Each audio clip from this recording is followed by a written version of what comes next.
Hey guys, I don't know if you know about our gamer giveaway. If you do, sorry for this. If not, check it out. I've put the link in the description. It's a big thank you because we reached 100 subscribers. Thank you so much. Please go and check out the video and enter. It'll be drawn June 10th, which will be our Zelda video for that week. So make sure you keep an eye out to see if you won.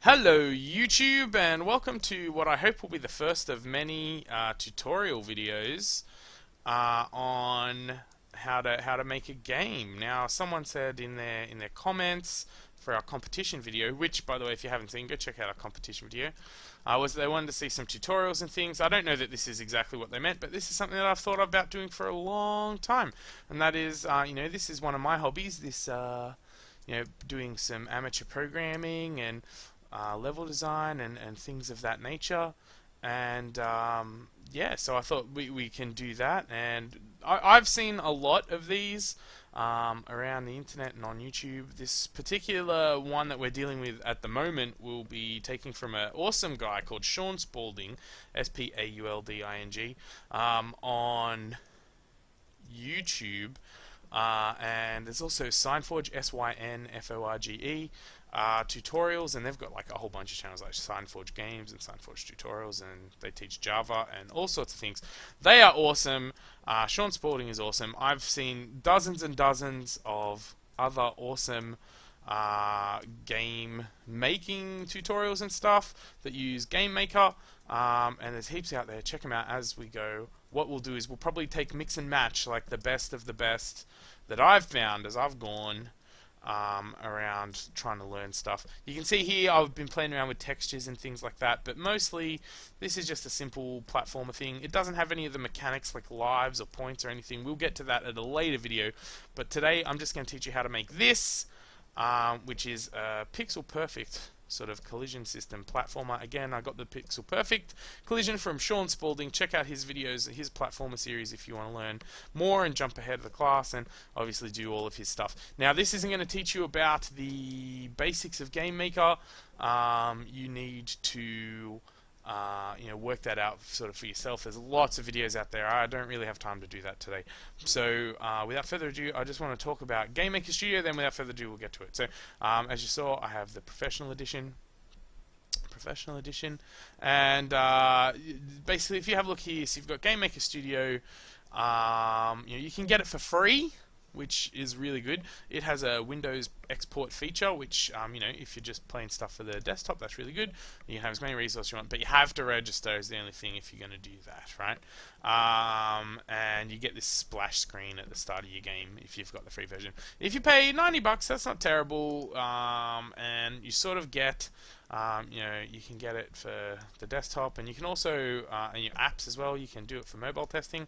But the other thing, the cool thing about this is if you want the extra ones, like if you know that you'd like to make it for iPhone, right, the iOS, you can buy the iOS. If you know that you want a Mac, you can just buy the Mac and whatever. So that's really cool. If you have the $600 odd to spend and feel like you want to become a game making studio, you can absolutely use this one. HTML5 is also another good one. But yeah, you get what you need. If you only need the free one, only get the free one. There are versions of this out there that are illicitly uploaded. If you know where to go, I guess you could get that, but I would highly recommend that you pay them the money. Like, maybe if you are going to do that, get the pirate version to learn, and then pay them the money once you start, knowing what you're doing, because a lot of people start and then stop, and I can understand why you wouldn't want that, but you would want all this extra stuff.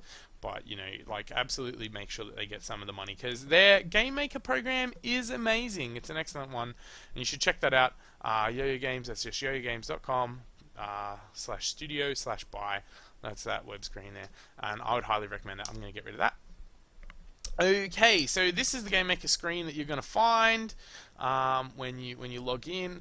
Like I said, I'm not going to go into too much detail about how to do that. I'm not going to go step by step. I'm just going to show you what I've made, and I will put the codes in and stuff as well, and I'll go through the codes and explain the codes. Now, let's start with sprites. Sprites, everything in a game is a sprite. If you don't know that, welcome to Sprite 101. everything is just an image, right? Now these ones are 32 by 32. Now that's pixels, obviously. And for this one, I have literally just made a green square. I'll make a new one. Well,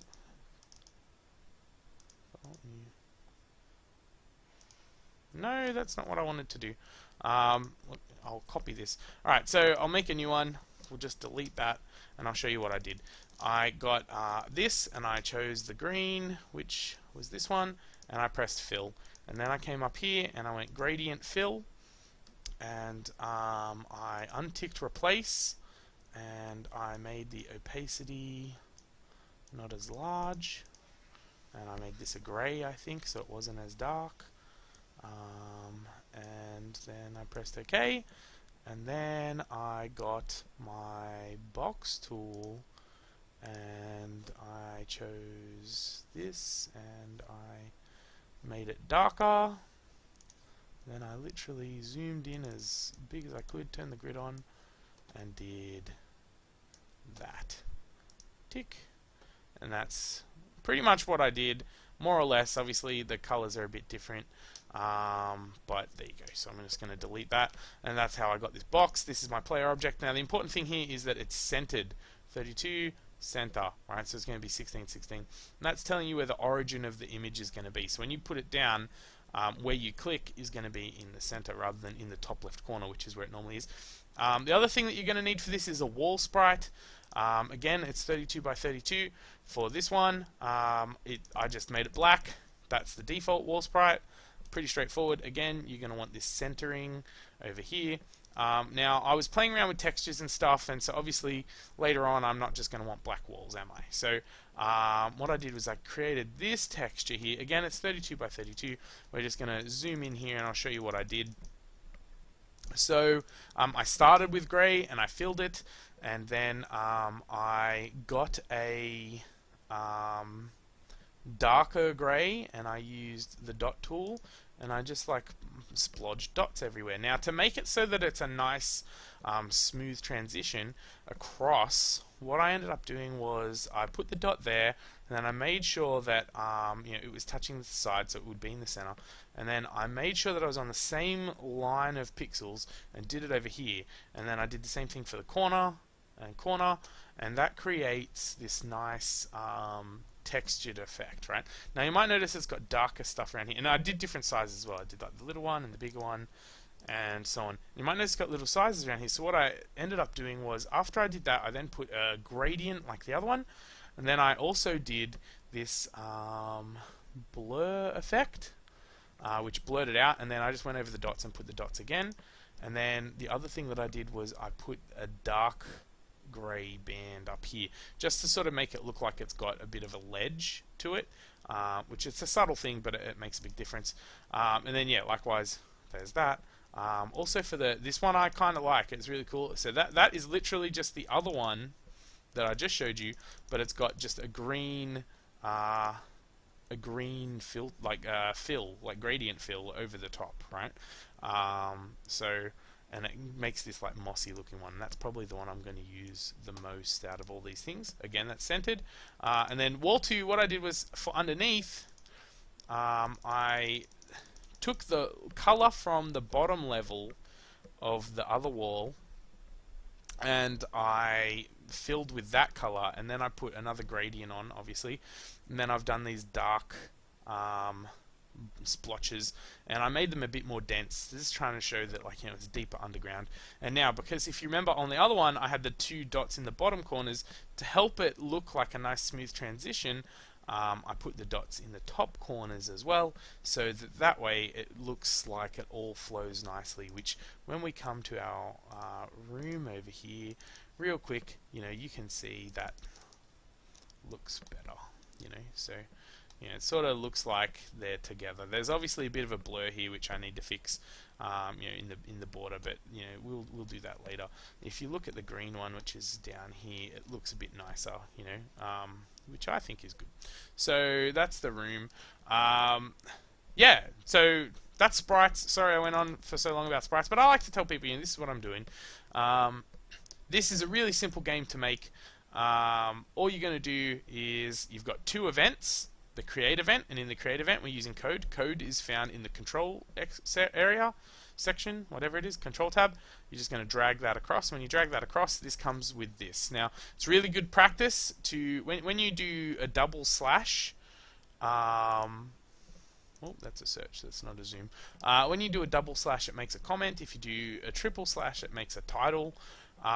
So here are our variables. I do double slash after each line and try and explain what everything's happening, just for my own things, just so if later on when I'm trying to edit things, I can know where it is.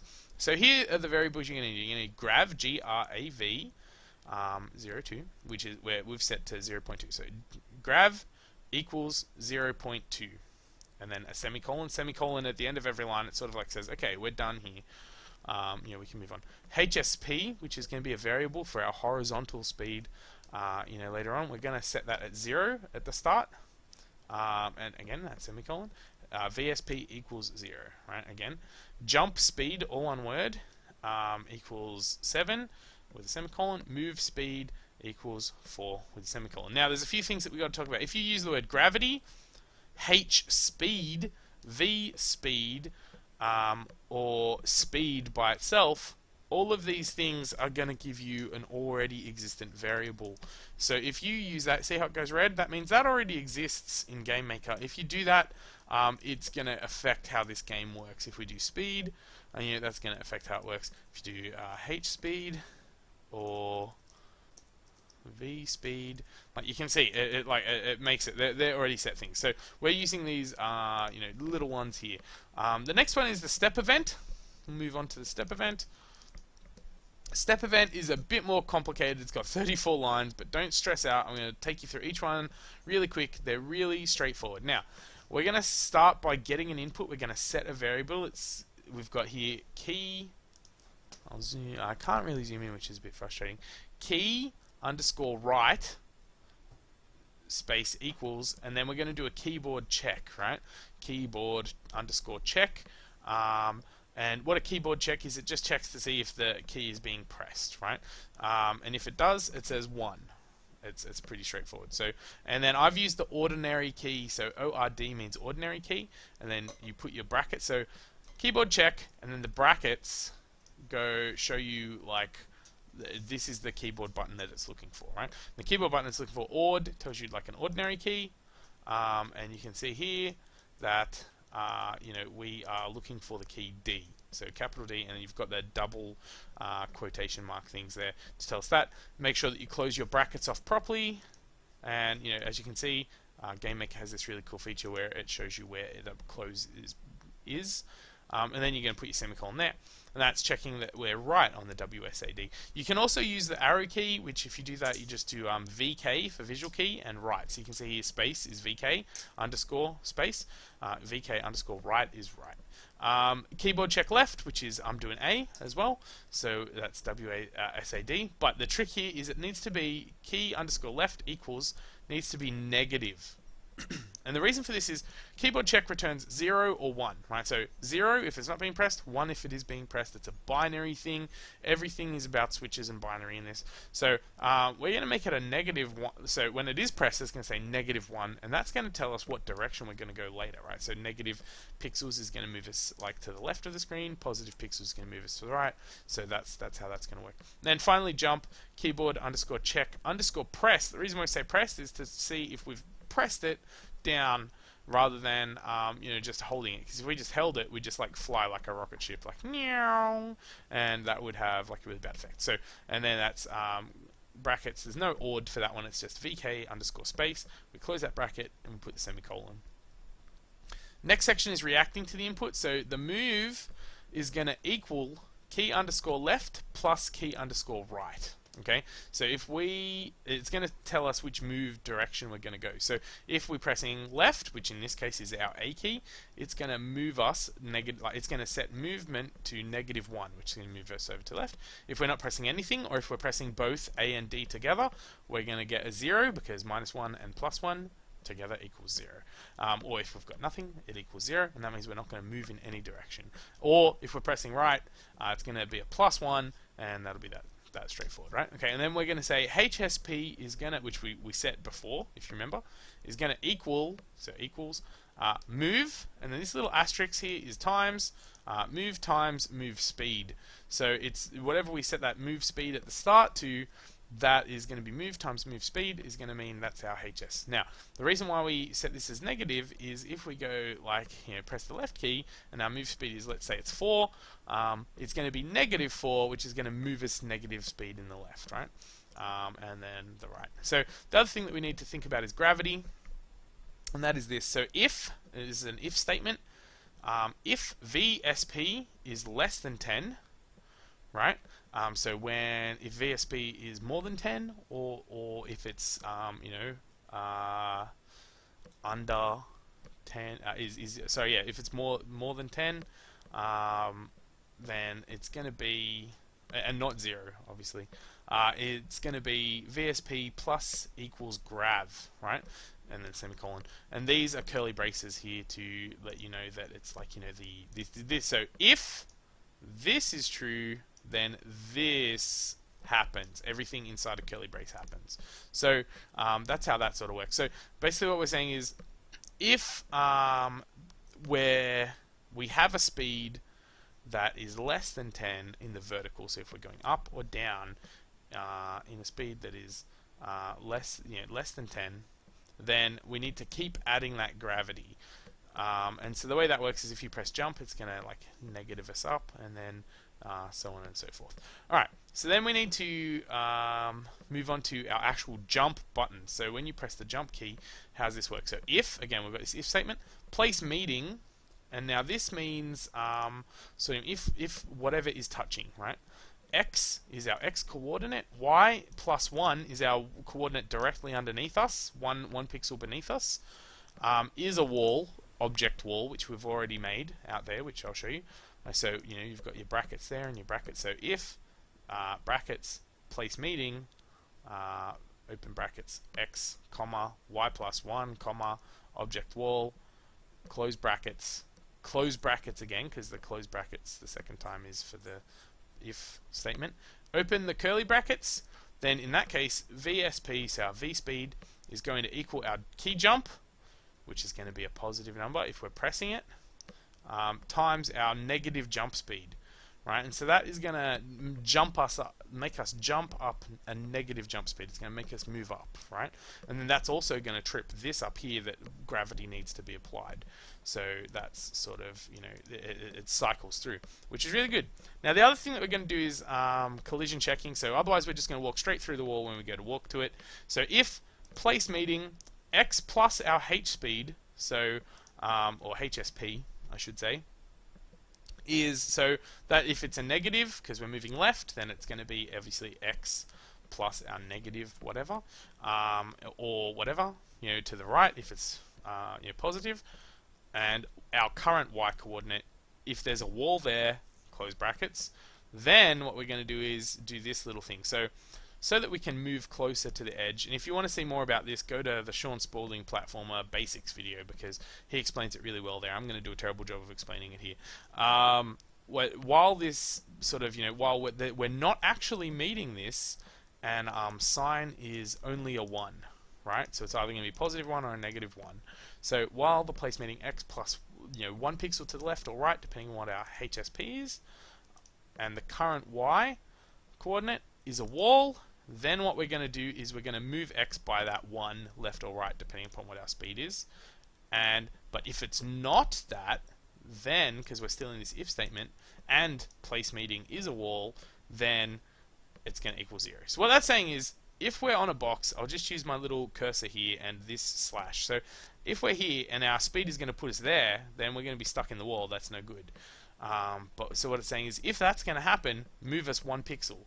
And then if it's still going to happen, move us another pixel. And then if it's still going to happen, move us another pixel. And then we should be touching the wall. If we're touching the wall, stop. Right? Or if we're about to touch the wall, stop.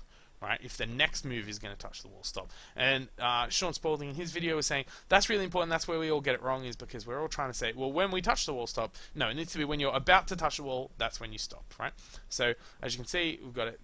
So while 1 or -1 pixel is not colliding, move it one direction, pixel in that direction, and then once that doesn't happen anymore, once there is no space there, if it is colliding, then we stop moving. Alright, and the same is true for the vertical. The only difference is we're going to switch it over to the VSP, which is the down direction, which is our next movement colliding, just like in that one. Then while it works the same way as you go, so 1 pixel down or up is not colliding, then we're going to move 1 pixel in that direction until it will collide, and then we're going to stop moving. And then you just have to actually move the object, which is then at the very end of after it's done all this stuff, it says, okay, x is always going to equal, so it's plus equal, which means that it's, if it changes from time to time, it's not setting it to that. If you put equal and then just the thing, you will press the button and it will move to the 4 position on your grid, like the x position. It'll move to x4, right? Rather than actually moving you 4 x's in that direction. So it's going to move you HSP, which moves the player left and right, depending upon whether it's positive or negative, which is all calculated up here, the react to input. And then Y is plus equal to VSP, and that's going to move the player up and down as you press the spacebar. That's all you need for that. Wall, let's go to object wall. There's nothing in there. All you need is that it's visible. And even that you don't really need. Now for these other ones, I made an object for each one. Object wall, which I've parented to the object wall. So object wall 1, which is the nice patterned one, and object wall 2 is the patterned one that goes underneath, and object wall 1A is the green mossy one that I'm probably going to use a lot of. That they all have that parent. So that means that any code in that other one that says, talks about the original O wall, this O wall, the black one, any code that says that, it's going to affect all of that because it's the parent, which is pretty straightforward to understand. Now the other thing that I will point out is in all my code I have done a capital W for wall. If it's a little w, it's not going to be the same thing. Caps is sensitive here. The other thing that I'll point out is I have naming conventions. So some people put OBJ or whatever. I just put the O by itself because I use objects more often than I use anything else for those things. So I put the O and it's just faster to type.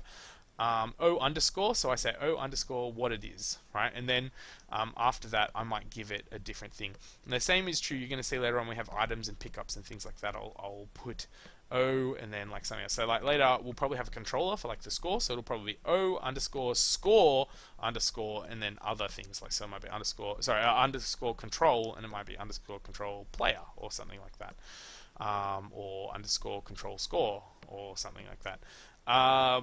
Again, O player. I also camel case, so I put a capital for each new word, and that's just part of how I do it. The next thing you need to do is make a room. The rooms are super simple. You are going to use your objects box. Again, if you don't know how to do this, watch a video. I'm sure there's plenty out there.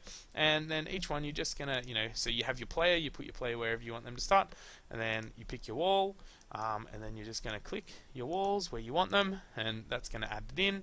And for these ones, if you decide to do a texture thing as well, so you might go you're just going to click them, whoops, so they're next to each other. And the good thing about Studio, Game Maker Studio, is you can shift them around, and then again, I'm just putting the number 2 underneath to make it look a bit bigger.